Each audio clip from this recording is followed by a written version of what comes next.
Hi everyone, it's Leonie and I'm here with my beautiful vision board that I've made today. It's still a work in progress, but I came along to the workshop today, me and my best friend here, to make this vision board because I really need to be focused on what I want to achieve next year and in the next decade. And I believe that making a vision board is a really great way to crystallize your thoughts and to, I suppose, put your dreams into some kind of order that I can then develop an action plan and do my goals and really start the year off with a condensed version of where I want to be. The great thing about a vision board is that you can actually change it as your vision changes, make adjustments if the year doesn't work out the way it was supposed to, like it does.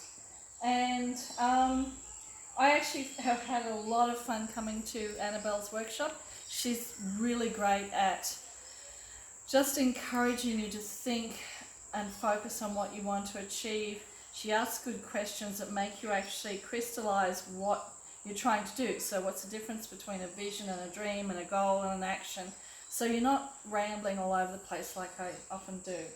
So yeah, if you ever have the chance to come to one of Annabelle's workshops, I thoroughly recommend it because they are awesome.